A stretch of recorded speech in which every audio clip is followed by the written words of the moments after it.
চট্টগ্রামে জামাইকে হত্যার ঘটনায় শ্বশুর ও শ্যালক সহ ৫ জনকে গ্রেফতার করেছে পুলিশ। উদ্ধার করা হয়েছে হত্যাকাণ্ডে ব্যবহৃত ধারালো অস্ত্র। ঘটনার দায় স্বীকার করে এরই মধ্যে আদালতে স্বীকারোক্তিমূলক জবানবন্দি দিয়েছেন নিহত হানিফের শ্বশুর ও শ্যালক।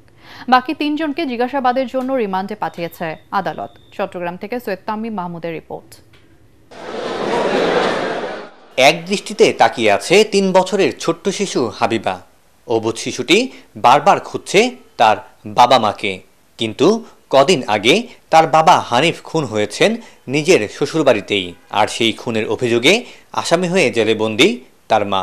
তাই সবচেয়ে আপন দুজনকে দেখতে না পেয়ে বারবার কাঁদছে মেয়েটি। ২০১৮ সালে সংসার শুরু হানিফ ও আখি দম্পতির। কিছুদিন পার হওয়ার পর শুরু হয় পারিবারিক কলহ। এর মাঝেই জন্ম হয় হাবিবার। ২ বছর আগে আলাদা হয়ে যায় হাবিবার বাবা মা। এরপর হানিফের নামে নারী নির্যাতন মামলা করে পরিবার। তবে গেল ১৫ জুন হঠাৎ করেই হাবিবার অসুস্থতার কথা শুনে হানিফ মেয়েকে দেখতে আসেন শ্বশুরবাড়িতে। সেখানে কথা কাটাকাটির এক পর্যায়ে হানিফের শ্বশুর তাকে ছুরিকাঘাত করেন। প্রাণে বাঁচতে হানিফ দৌড় দিলে বাড়ির সামনের রাস্তার উপর ফেলে দেশীয় অস্ত্র দিয়ে কুপিয়ে তাকে হত্যা করা হয়। আসলে পূর্ব থেকে তো তাদের মধ্যে আসলে পারিবারিক কলহটা আমরা জানতে পারছি, যেটা দীর্ঘদিনের। তাদের কাছে হয়তো পূর্ব পরিকল্পনা ছিল, সে আসলে তাকে মানে ঘটনা এর মধ্যে কিছু একটা ঘটনা ঘটাবে। তখন আরিফ মোল্লার পকেটে ছিল দেশি সোরা, ওই সোরা দিয়ে সে তারা ঘাই মারে এই ভিকটিমকে। তো ঘাই মারার ভিকটিম ওখান থেকে বাঁচার জন্য তখন ওখান থেকে পালিয়ে চলে আসে, মানে পালাতে চেষ্টা করে।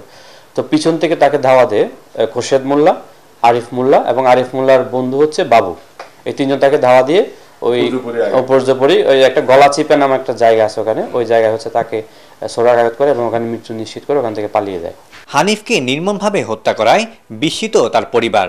এই ঘটনা কোনোভাবেই মেনে নিতে পারছেন না তারা। ওদের বিয়ে আজকে প্রায় 7 বছর হয়েছে। 7 বছরের মধ্যে আমরা ওর একটা 3.5 বছরের মেয়ে আছে। আমরা চেয়েছিলাম মেয়েটাকে দিকে তাকিয়ে যেন ওদের সংসারটা টিকে।